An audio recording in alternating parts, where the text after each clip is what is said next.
নিজৰ ধৰ্মক ভাল পাওঁ বুলি আনৰ ধৰ্মক অপমান কৰা এইটো কোনো ধৰ্ম হ'ব নোৱাৰে। এইটো হৈছে অহংকাৰ। নিজৰ ধৰ্মক ভাল পাওঁ বুলি আনৰ ধৰ্মক অপমান কৰা এইটো ধৰ্ম নহয়, এইটো অহংকাৰ। বন্ধুসকল, আজি মই এটা গুৰুত্বপূৰ্ণ কথা লৈ আহিছোঁ। আমি কিয় ইমান সহজে আনৰ ধৰ্মক অপমান কৰোঁ? আজিৰ দিনত ছ'চিয়েল মিডিয়া খুলিলেই দেখা যায় কমেণ্টত গালি, পোষ্টত অপমান, ধৰ্মক লৈ ঠাট্টা। কিন্তু এটা কথা ভাবিছেনে আপোনালোকে? এইবোৰ কৰি আমি কি পাওঁ আৰু অলৰেডি আমি কি পাইছোঁ?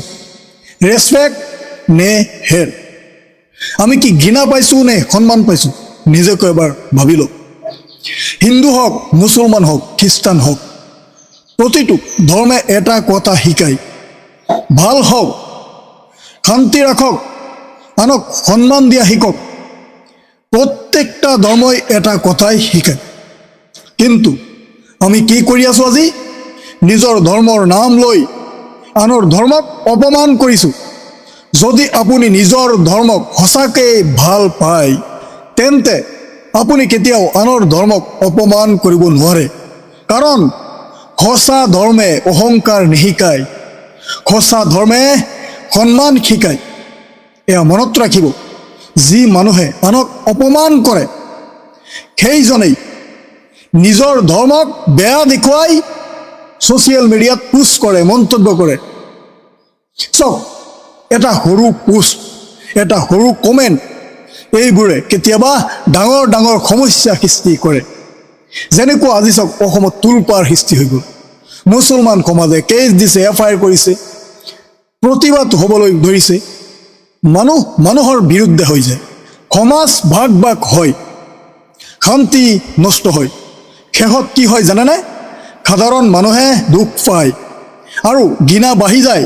নিজৰ ধৰ্মক ওপৰত দেখুৱাবলৈ গৈ আনৰ ধৰ্মক তল পেলোৱা এইটো কোনো ভক্তি নহয়, এইটো হৈছে অহংকাৰ। এয়া অহংকাৰ। আৰু যিটো একাউণ্ট আপোনালোকে নিশ্চয় শুনিছে, হীৰেণ হিন্দু অসম, একাউণ্টত নামটো লিখিছে হীৰেণ হিন্দু অসম, হীৰেণ হিন্দু অসম একাউণ্টত লিখিছে। বন্ধুসকল, ধৰ্ম কেতিয়াও যুদ্ধৰ বাবে সৃষ্টি হোৱা নাই। ধৰ্ম কেতিয়াও যুদ্ধৰ বাবে সৃষ্টি হোৱা নাই। ধৰ্ম সৃষ্টি হৈছে মানুহক ভাল কৰিবলৈ, মানুহক শিক্ষা দিবলৈ। সেয়া সিদ্ধান্ত আপোনাৰ। আপুনি ঘৃণা সৃষ্টি কৰিব নে সন্মান সৃষ্টি কৰিব? আপুনি কি ঘৃণা বিয়পাব নেকি সন্মান বিয়পাব সমাজত? যদি আপুনি বিশ্বাস কৰে মানুহক সন্মান দিব লাগে, তেন্তে এই ভিডিঅ'টো যিমান পাৰে এটাকৈ শ্বেয়াৰ কৰক। আৰু যদি আপোনালোকৰ মন্তব্য দিবলৈ আছে, কমেণ্ট বক্সত লিখক। জয় আই অসম, খুদা হাফিজ, জয় হিন্দ।